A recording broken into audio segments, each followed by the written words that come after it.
Welcome to the Talon Talks podcast from Embry-Riddle Aeronautical University. I'm Alan Caesar.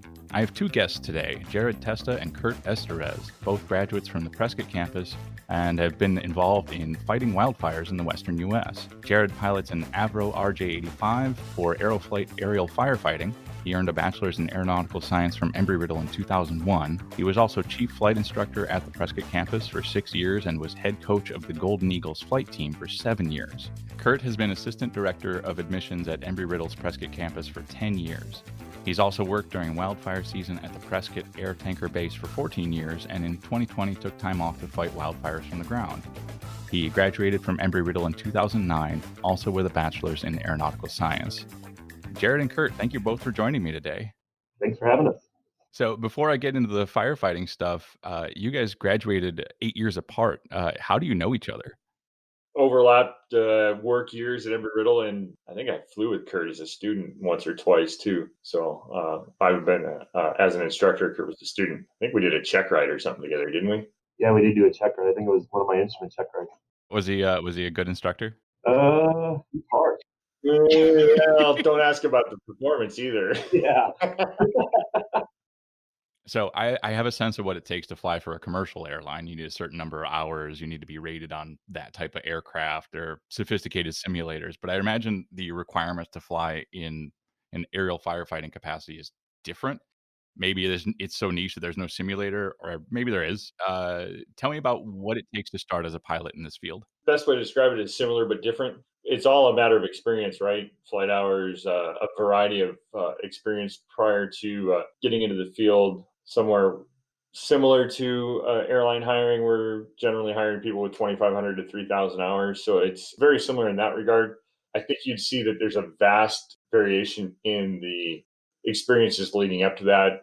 Myself, I did some cargo Part 135 stuff, did the Embry-Riddle flight instruction for a long time. We have people that have other jobs in the firefighting industry, and we have people that come from airlines to work here. So it's a pretty wide variety of folks that we have working here doing this job. So it's kind of hard to say one way or another what's different. There's just a large variety of folks that come in with different experiences to get here.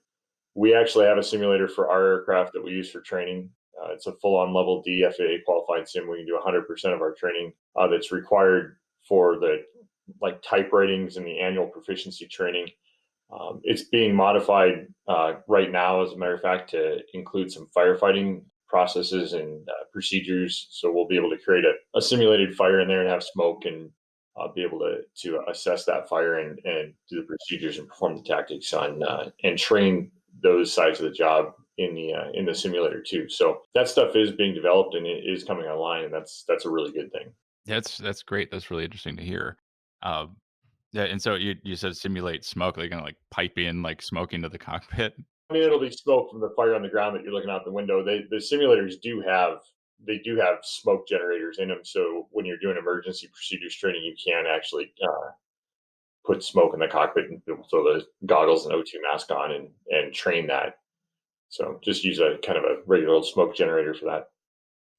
Sure. How would you develop the skills specific to this if you're coming from cargo or you're coming from commercial airline?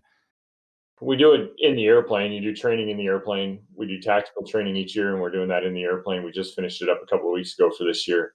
You're going to start in this role in the right seat as a first officer and eventually transition to the left seat. So it's a lot of on-the-job mentorship and training from the senior captain flying when you're starting out in the right seat as a first officer. So, similar to an airline, you're building experience in the right seat before you transition to the pilot and command role in the left seat. So, as far as the flying experience goes, my biggest question, I've always wondered whenever I've seen these videos of these aircraft coming low on a fire and suddenly dropping all this water. So you're flying with, say, I looked up your aircraft. I think you're flying with 3,000 gallons at, 8 pounds per gallon. That's 25,000 pounds, which is like dropping 8 or 10 cars at once. So when you pull the lever or however you release it, in a matter of seconds, that's all gone. What does that feel like from the pilot's seat? You're right. Your math is pretty close. It's 24 to 25,000 pounds. If it's water, if it's the retardant, the curtain crew load on the airplane, it's a little closer to 27,000 pounds. It's a little heavier. This airplane that we fly was very well thought out and well developed, and the tank and that load sits pretty close to the center of gravity, so there's not a very large pitch change. You'll feel the weight come off and a little bit of a nose up tendency, but it's not a lot at all. And it happens over a couple of seconds, and yeah, the airplane gets lighter, but it's not as violent as a lot of people would think. It's a very docile, very just tame maneuver at that point. The load will come off and the airplane will pitch up just a little bit, but it's a very easy correction. Do you get that like gut motion where like no? No, not at all. It's not that quick. Okay. So not even like getting to the top of an elevator ride, not even that much excitement? No. Okay. I'm a little disappointed, to be honest. Yeah, well, the movies would maybe tend to make you think something else. So what's it like to be the first on the scene with this like big picture view of a fire? Is it beautiful, terrifying? How do you feel in that moment? Or are you just focused on the job? I think you're focused on the job, and I mean, it's rare that we're ever the first on the scene.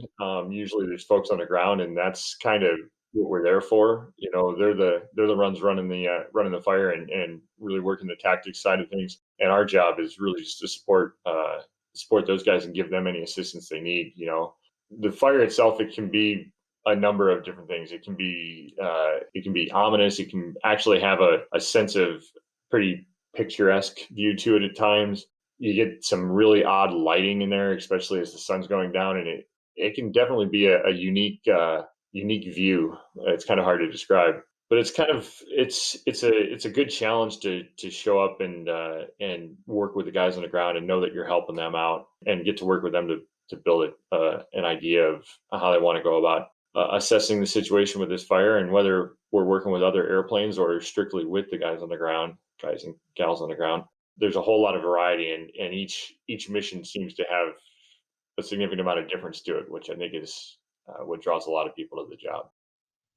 Hmm. It looks like you sometimes fly very low over the tree line. Do you ever like feel the heat from the fires or like scrape the tree line or like is it that close?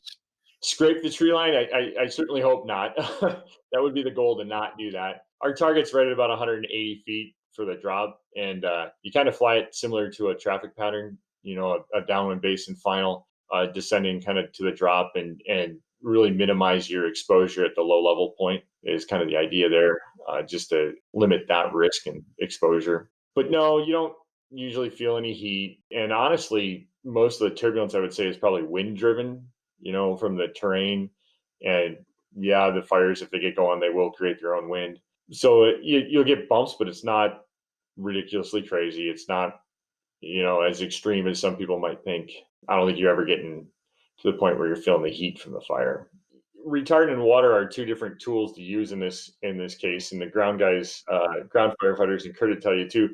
Retardant is more often used indirect, so it's kind of out in front of a fire, and they'll either let the fire burn up to it, and then the theory is it would burn out when it runs into the retardant, or they'll even start, a ground firefighter might take off of a line of retardant and start a back burn and burn out the fuel between the retardant and the approaching fire.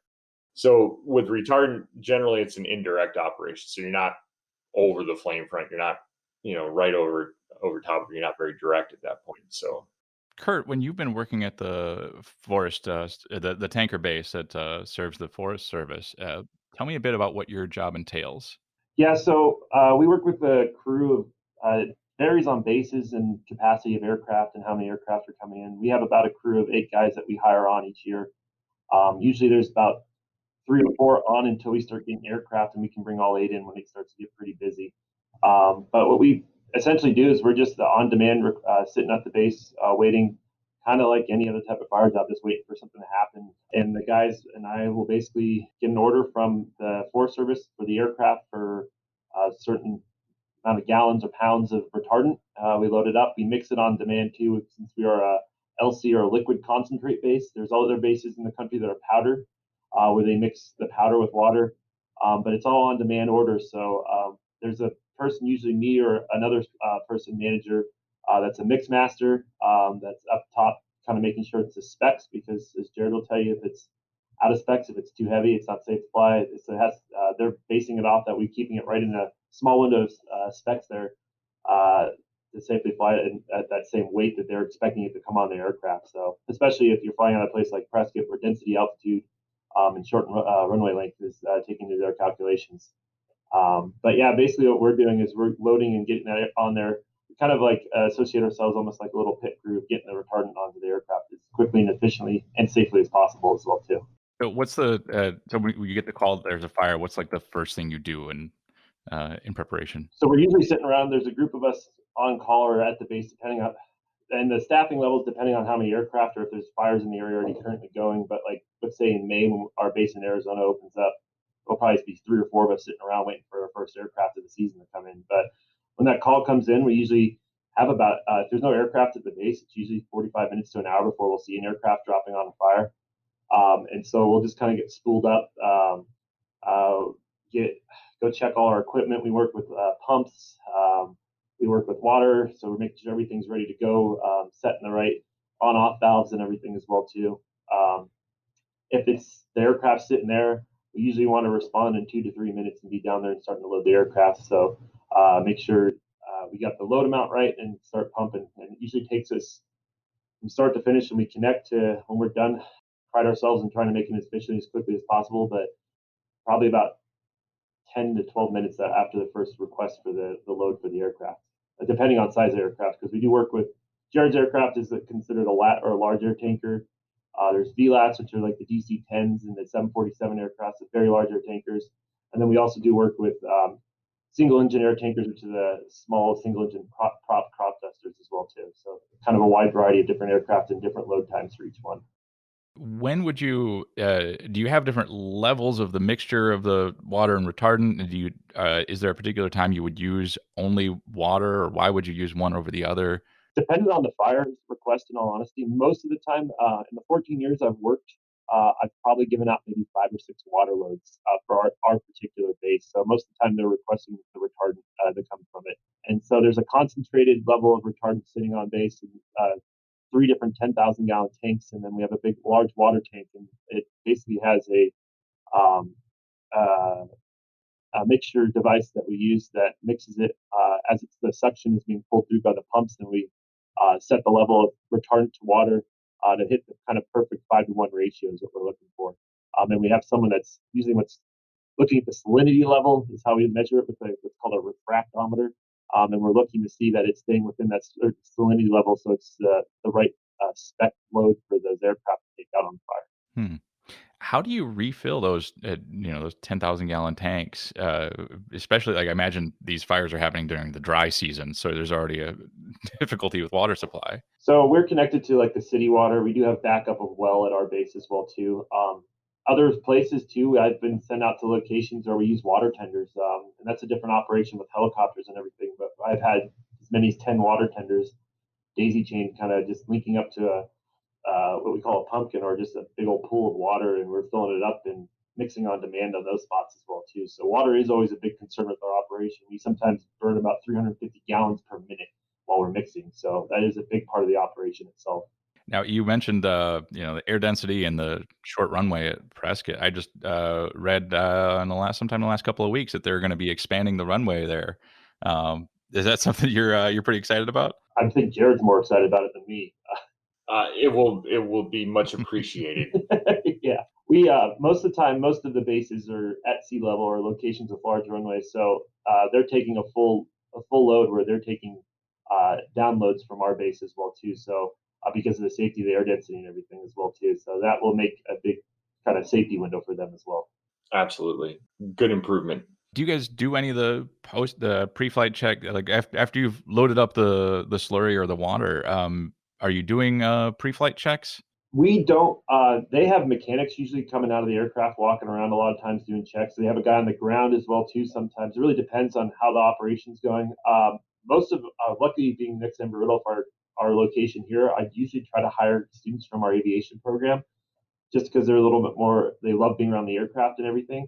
But we always tell them too, since they're a little more familiarized, if they see something, kind of say something. So we have radio sets as well too. We can call over to the Forest Service ramp agents and let them know that we see something that looks abnormal, so they can relay it up to Jared and his crew, or any pilot in their crew, to kind of come out and to double check it. Because after you see it playing, 100 times over the season and something looks a little different, it doesn't hurt just to mention it, because safety is the biggest aspect of that operation. What we usually do is we'll show up first thing in the morning, whether we're, usually you don't know what's going to necessarily happen that day. You don't necessarily have orders to go fly first thing in the morning. So we show up first thing when we come on duty and actually do all the pre-flight checks, do everything that's required at that point, go through, make sure the airplane's good to go for the day, and then kind of be on standby so that when we do get that order, that first dispatch, we can be out readily, pretty quick. Usually it's within taxiing out within less than 15 minutes from getting the piece of paper and the dispatch order. So we try to get everything prepped first thing in the morning before there's any actual activity, so that we're good to go and we can respond efficiently. Now, I imagine this seems to me like it would be pretty rough use for an airplane. Do they see heavier maintenance? Do they start to look more beat up as the season goes on?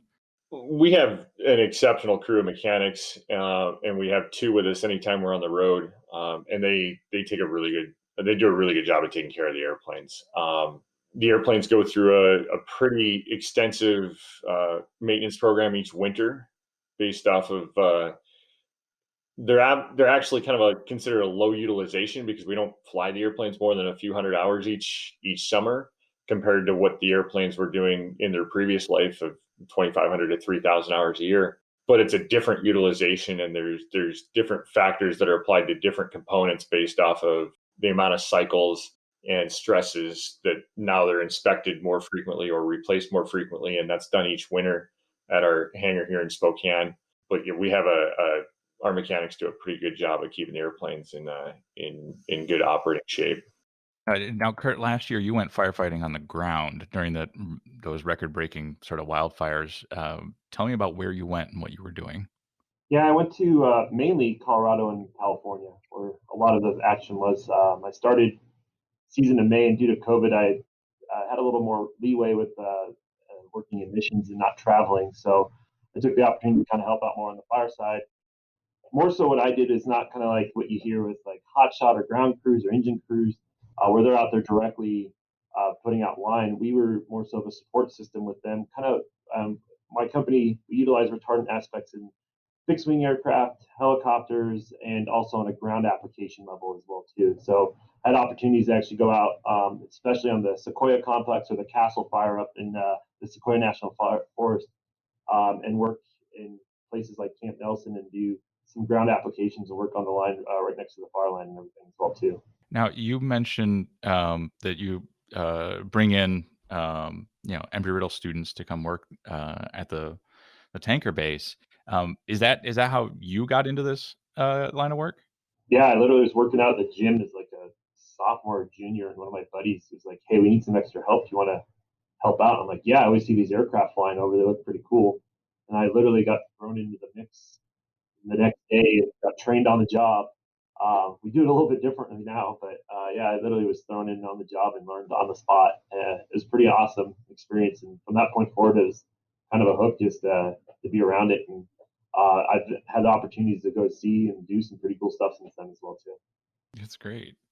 We put a call out for questions on our Facebook page earlier this morning, and one of the ones we got, I have to tone down the language on it a little bit. What's for both of you? What's your biggest holy cow kind of moment that you've had in this line of work? Kurt, you go first. I'd say actually last year on that Sequoia complex, I was sitting in a field in Camp Nelson. We had removed our equipment to a new location, and at that time I was working with our helicopter operations, where we were basically filling their retardant buckets up, or their buckets up with retardant, and helping with point protection, or basically kind of helping protect little towns within that forest. And the winds and fire direction had shifted towards us. And that's probably the closest I've ever been to a fire front in my whole career doing this, since it was my first year out as well too.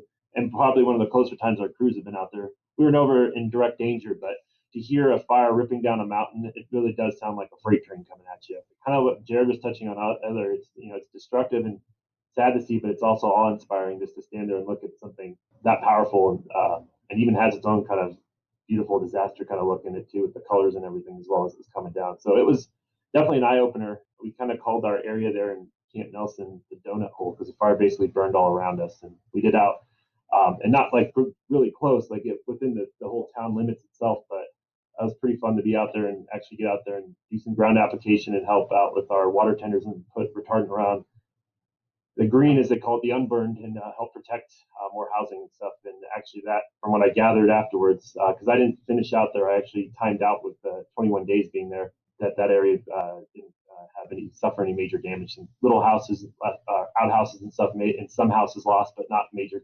catastrophic loss. So for me, I think they're kind of different. Maybe not what the intent of the question was. They're not moments that you may have scared yourself or anything. But to me, I think of one back my first season flying the airplane. And I was first officer and flying with a good friend of mine who's captain. We were on a fire in Southern California. And it was just a breezy day and a bit blustery. And I remember we just kind of got our butt kicked a little bit in turbulence going into this drop. And we're following a lead airplane, and the lead says, "Oh, hey, a little bump here," as I see the lead airplane get rolled about 50 degrees of bank from this turbulence. And now, granted, it's smaller, it's impact a little bit more, but it was a little bit of a bump. But we did this drop, and it was basically through a guy's backyard in this house as the fireworks come up to it, and you could see the guys throwing stuff in the truck, evacuating from the house, and it just kind of makes you think of the levity of the situation there, the intensity of that, So it's kind of like, wow, that was for me, that was an eye-opening one,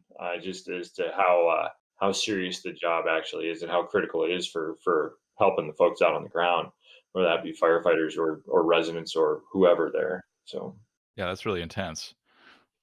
On the flip side, do you spend a lot of time hanging out at the base waiting for a call, and what do you do in your downtime? yeah, there is that, and especially at the beginning and end of the season, things are kind of slow. So a lot of lawn chair time underneath the wing sometimes.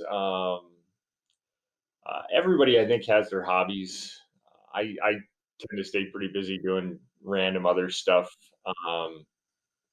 whether it be work related or just personal related, or try to stay off of Amazon and Craigslist because that just drains the bank account, right? Yeah, there's a good bit of downtime, but it's also a good time to take some time and brush up on procedures and items that you might not use all the time. So it's a good time to review some stuff too. So, or play beanbag toss with Kurt and the guys at the base there. All right. So, Kurt, working in admissions, do you see students who specifically want to get into this line of work, and what do you tell them? Yeah, especially out here in the West Coast, a lot of times, the Californians, the students from Arizona, even the Pacific Northwest, it's kind of their state bird of the summer. They see these planes flying a lot, and a lot of times that's what's driven them to want to be pilots. And I have a lot of questions usually of students that from those areas. They're like, I want to be aerial firefighter. How do I get into that career? So that is definitely an interest out here on the West Coast. There's obviously a lot of talk lately with how cyclical commercial air travel industry can be. With there was the big drop in air travel after 9/11, and again in 2020. So everybody's kind of talking about 9/11 as well, and we're still rebounding from last year. I would think that wildfires are a bit different in that regard. Of course, last year it was an especially bad one in terms of wildfires. Do you have significantly worse and better years? What is the business like? They're across the board, Alan. I mean, it's hard to say. 2019 was a pretty slow year as far as activity, and 2020 it's even really odd because 2020 was a pretty busy year, but the way the activity ebbs and flows through the year and how we do a schedule and we work 2 weeks on and 2 weeks off, that I mean, for me, last year was actually one of the slowest years I've had.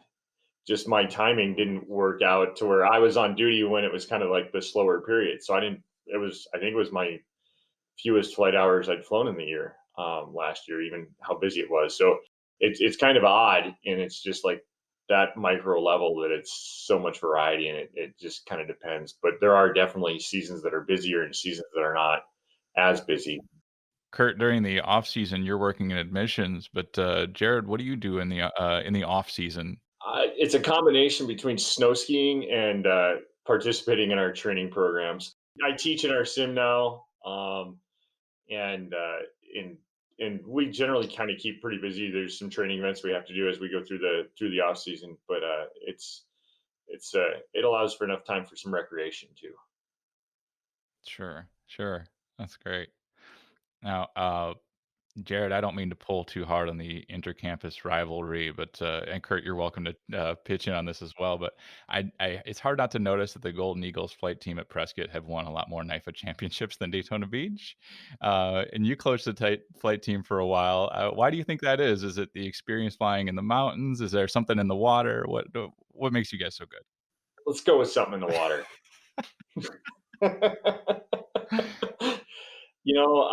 It's I don't know, Alan.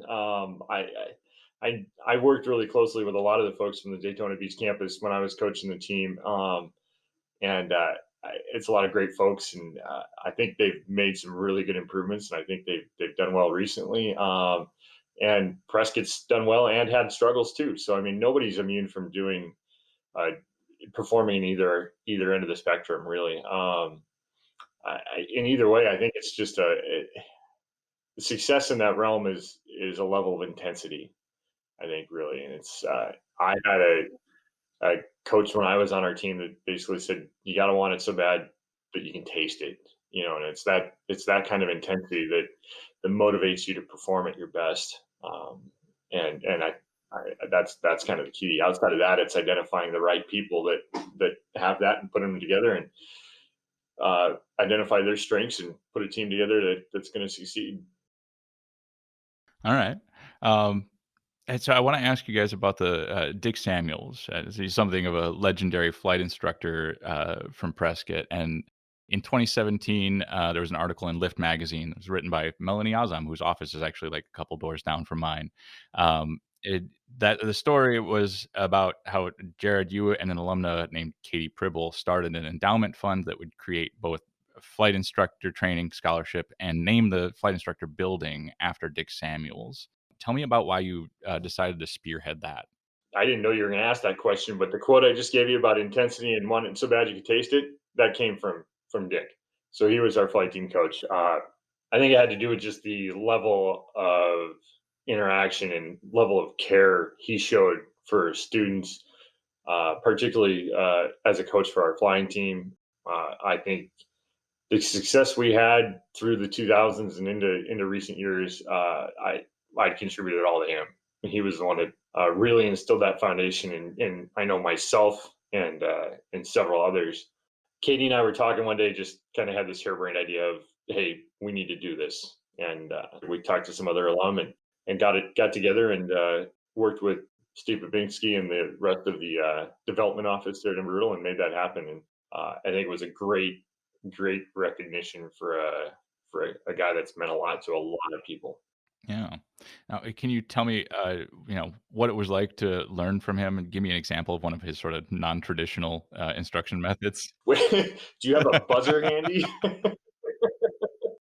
Yeah, it was great. I absolutely loved all the interactions and flying I did with him. I remember a check ride I took with him. It was my freshman year, first semester, and it was my private multi-engine add-on. And my instructor said, "Hey, you just made the flight team. I'm getting you.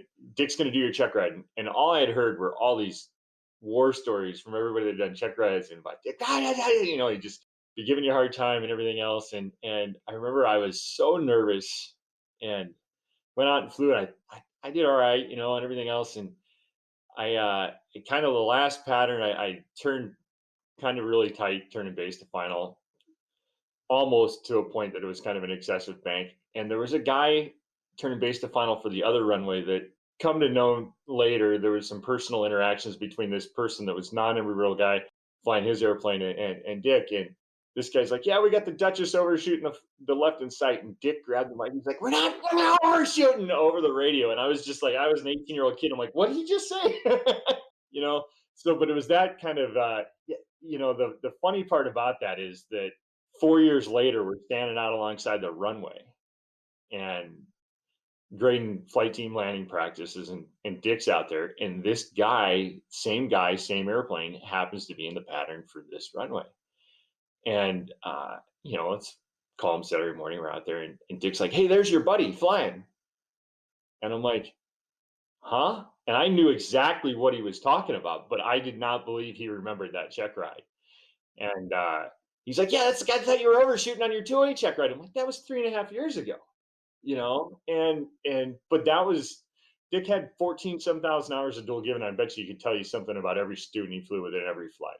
And I think that was the best part about it, is he truly cared to see your success. And yeah, yeah. That's great. Now, Dick retired in I think 2001. So, Kurt, when you were studying at Embry-Riddle, did you have a sense of his legacy and his instruction style when you were learning there? So I started in 2005 with Embry-Riddle. Definitely had a sense of the legacy. I mean, Jared was, and his kind of the students that kind of were brought up by him and everything were the ones that were working as training managers, chief flight instructor down the road, and just the instructor corps. It was a very strong core of instructors when I went through it then, and they were very knowledgeable, and they definitely did all care about our success as students as well too. Now, as somebody who works in admissions, or this being a scholarship specifically for flight instructors, do you think that scholarships are like that are helpful in encouraging students to come to the school? Absolutely, and continuing on and building their hours. I mean, we all know going through flight, it's not an easy cost to pay at times, but having those extra additional add-ons and help with scholarship can definitely make all the difference in pursuing that passion of aviation. So yeah, that definitely does make a difference, those types of scholarships. All right, guys. Well, we're going to take a short break and then we'll continue on to the lightning round. You came to Embry-Riddle because you're an aerospace enthusiast. So there's a good chance that whether you studied engineering, maintenance, cybersecurity, or business, you might own an airplane too. We want to share your story and revel in all the cool aircraft owned by alumni like you. If you're a flying eagle, please visit alumni.erau.edu/aircraft and tell us about your plane. Submit a picture and a short story, and we may post it to our Facebook, Twitter, and Instagram pages. You'll also be the first to be invited to our alumni fly-in events at Homecoming in both Daytona Beach and Prescott. As a thank you, we have a limited stash of Hot Wings Cessna 172 model planes painted up in Embry-Riddle livery. Be one of the first to fill out the form, and we'll put one of those in the mail for you absolutely free. Visit alumni.erau.edu/aircraft and sign up today. Now, back to the show. So now it's time for our lightning round. It's not necessarily fast. We just couldn't think of a better name. I'm going to give you guys 5 questions and you're going to give me 5 answers. Are you ready? You can fly any plane ever made to any destination. What do you choose? Jared, this one goes to you. Any airplane to any destination. I always said it was the F4 Phantom 2. Low, fast, and super loud. Just something about smoke pouring out of the back of those exhausts going screaming fast, and they're so loud. I always like that. And I'll give you the cliche destination of anywhere, home, because that's about the best place to be flying. It's going home. That's great. Kurt, what about you? For me, I think it's been the jet. I've always loved it. Like as a kid, actually, one flew over me about 100 feet off the deck in Utah once, going to Lake Powell. So it'd have to be the B-1 Beetle Lancer, or the Bone, as they call it. That's always impressed me as an aircraft. It's a supersonic bomber. Okay, question 2. If you could read only one book for the rest of your life, what would it be? I just finished reading, well, a year or two ago, Freedom Found, which is Warren Miller's biography. And if you don't know who he is, he's a lifelong ski bum and ski movie producer. And it was a really good book, and I liked it. So it kind of grounds you in some of life's realities, and it's good. For me, go cliche aviation pilot guy, but Right Stuff.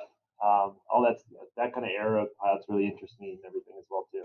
All right, who's your favorite cartoon character? Peter Griffin. That's a good one. And he knew that one right off the bat. For me, for some reason, and I guess growing up from junior higher on, knowing the show, but Randy Marsh from South Park has always cracked me up. So That's great. All right. Picture in your mind your ideal grilled cheese sandwich, the most perfect one you could possibly have. You're about to take a bite out of this thing. What's in it? An insane amount of cheddar cheese. All right. What kind of bread do you use? We'll go with sourdough. for me, it's going to be cheddar for sure. Sourdough, definitely. That's one of my favorite breads to have on it. But I would throw some Hatch green chilies and bacon in there. All right. If you could live for a week as any person in history, who would it be? I want to go with Warren, but I used his book, so I'll give you the cliche, maybe a cliche aviation answer and say Bob Hoover. Yeah, let's say Jared and I had the pleasure of grabbing drinks with him at Oshkosh a couple of years back. Yeah, he's an awesome guy to talk to. I would probably say Bob Hoover too, but I'm not going to use a generalized person. I would love to be someone that was flying in that World War II to Korean War era of aircraft, just because of how many leaps and bounds in aviation. I've always said there's a generation I wanted to go back to. I'd want to be a pilot around World War II, not because of the war side, but just the aircraft and everything. I chose Hoover because he's done a lot of incredible things and had a lot of incredible experiences, and just to be able to pick a week of that, you would gain so much from that. But I agree with Kurt. I think it's the same thing. That era of aviation, there were so many technological advances and changes, and just, I mean, being right there on the kind of the leading edge of the jet age and all of that. I just to experience any of that would be phenomenal. All right. Well, thanks very much, guys, for joining us for the Talon Talks podcast. Thanks for having us. Thanks, Alan. No, it was good. It was fun. All right. Talon Talks is a production of the Embry-Riddle Office of Philanthropy and Alumni Engagement and the students at Wicked Radio. We're coming at you from my office at Embry-Riddle Aeronautical University in Daytona Beach, Florida. Jared is at his home in Spokane, Washington, and Kurt is at his office in Embry-Riddle's Prescott campus. This episode was recorded by me and edited by Cindy Puckett. Michelle Day is our program manager. Bill Thompson is Executive Director of Alumni Engagement, and Tony Brown is Executive Director of Communications. Please send us your thoughts about our show. Visit alumni.erau.edu/podcast and click the feedback link. I read all the messages that come in. Thanks for downloading us. We'll see you next time.